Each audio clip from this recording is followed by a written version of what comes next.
Hai, kembali lagi bersama saya, Jenevit. Nah, pada pertemuan kali ini kita akan membahas mengenai langkah penting dalam pengoperasian mesin freeze. Dalam pengoperasian mesin freeze, kita ada langkah-langkah yang penting yang perlu kita perhatikan. Mari kita bahas satu persatu. Apa saja sih langkah penting tersebut? Pengoperasian mesin freeze pada dasarnya sama dengan pengoperasian mesin perkakas lainnya, yaitu mesin freeze digunakan untuk membuat benda-benda kerja dengan berbagai bentuk tertentu dengan penyayatan. Dari berbagai mesin perkakas yang ada, mesin freeze adalah salah satu yang mampu digunakan untuk membuat berbagai macam bentuk komponen. Maka dari itu, diperlukan langkah-langkah sistematis yang diperlukan untuk mempertimbangkan sebelum mengoperasikan mesin freeze. Jadi kita tidak boleh asal-asalan dalam menggunakan mesin freeze tersebut. Dan langkah yang terpenting yang kita gunakan adalah menggunakan alat pelindung diri atau APD. Jadi sebelum mengoperasikan mesin milling atau freeze, langkah awal untuk menjaga keselamatan operator adalah menggunakan alat pelindung diri secara lengkap. Jadi alat pelindung diri merupakan komponen penting dan wajib bagi seorang operator ataupun tenaga kerja di industri ataupun di tempat kerja yang lain, wajib menggunakan yang namanya alat pelindung diri untuk menjaga keselamatan seorang operator atau tenaga kerja. Nah, dalam pengoperasian mesin freeze, alat pelindung diri yang kita gunakan yang pertama adalah sarung tangan kulit yang berfungsi untuk melindungi anggota tubuh bagian tangan untuk menghindarkan dari bahaya terkena serpihan logam, tertimpa benda kerja, terjepit benda, terpukul palu, ataupun sebagainya. Dalam pengoperasian mesin freeze itu kita akan sering mengangkat benda ataupun menggunakan pukul ini, jadi atau palu gitu ya. Jadi kita harus hati-hati, kita harus pakai sarung tangan kayak gitu. Dan yang kedua adalah helmet safety untuk melindungi kepala. Jadi ketika nanti ada benturan dengan kepala, yaitu kepala dengan mesin, kita akan terlindungi dengan adanya helm ini. Kemudian kita juga menggunakan face shield atau kacamata yang berfungsi untuk melindungi anggota tubuh, bagian mata, dan wajah dari percikan serbuk logam yang panas dari benda kerja. Jadi face shield ini untuk melindungi mata kita ketika kita menggunakan mesin freeze atau mengerjakan benda kerja. Nah, dalam proses pengerjaan benda kerja tersebut pasti akan menghasilkan yang namanya percikan logam yang panas sekali, dan ketika itu terkena mata kita itu akan fatal. Jadi kita harus menggunakan yang namanya kacamata ataupun face shield untuk melindungi mata kita. Kemudian langkah selanjutnya adalah sepatu safety yang berfungsi untuk melindungi anggota tubuh bagian kaki dari potensi bahaya tertimpa atau kejatuhan benda kerja, terkena percikan serbukan logam, terjatuh bodi, dan lain sebagainya. Jadi ini sepatu ini juga kita nggak boleh pakai sepatu asal-asalan yang harus safety. Ketika nanti tertimpa logam atau terkena percikan logam yang sifatnya panas itu kaki kita akan lebih aman.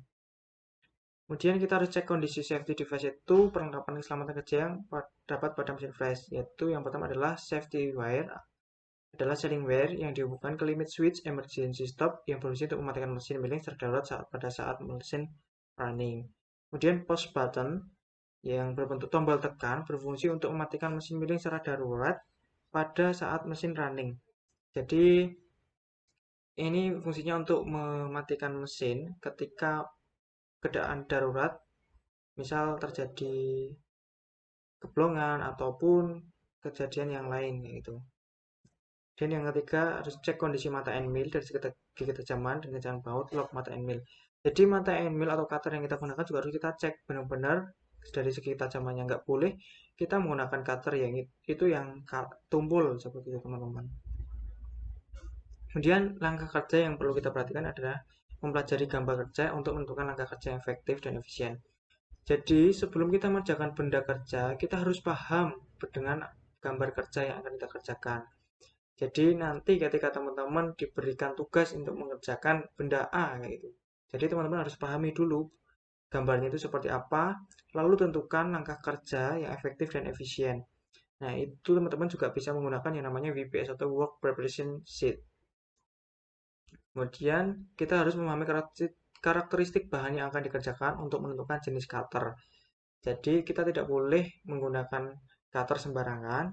Kita harus pahami dulu karakteristik bahan yang akan kita kerjakan, apakah itu logam ataupun aluminium ataupun plastik ataupun kayu kayak gitu. Jadi untuk setiap jenis bahan yang akan kita kerjakan memiliki cutter ataupun kecocokan cutter yang akan kita gunakan. Kemudian menentukan putaran mesin, feeding, dan media pendingin. Jadi pendingin ini juga penting banget dalam proses pengfresan karena untuk mendinginkan cutter saat proses pengerjaan. Kalau semisal cutter terlalu panas, akan terjadi keausan atau ketumpulan pada cutter dan bisa patah paling fatalnya.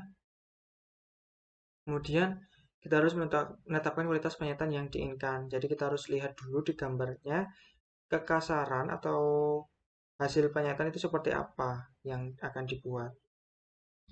Kemudian kita harus menentukan geometri cutter yang akan kita gunakan. Jadi kita lihat dulu geometrinya seperti apa, seperti gambar di sini contohnya. Kemudian kita juga harus menentukan alat bantu yang dibutuhkan dalam proses. Nah, dalam proses pengefresan itu kita tidak hanya menggunakan satu alat, dua alat itu. Kita perlu membutuhkan alat bantu.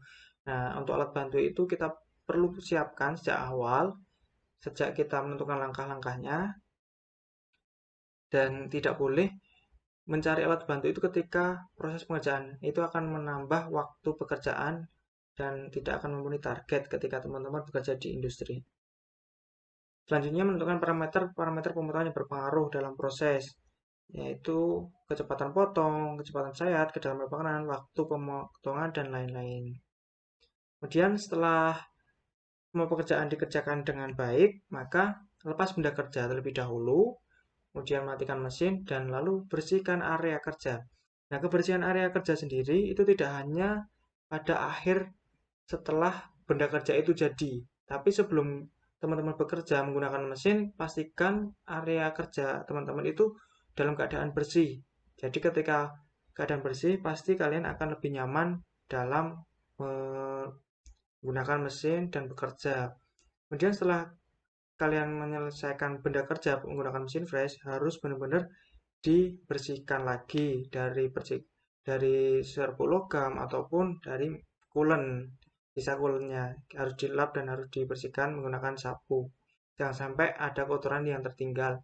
Kalau semisal ada kotoran yang tertinggal, itu akan berpengaruh pada keawetan mesin. Nah, itu nanti akan timbul-timbul misal kayak karat, kayak gitu.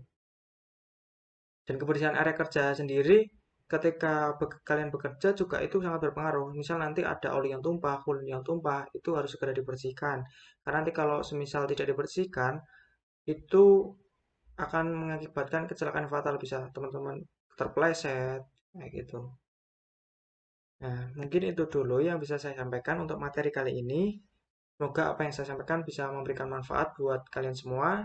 Semangat belajar dan sukses selalu. SMK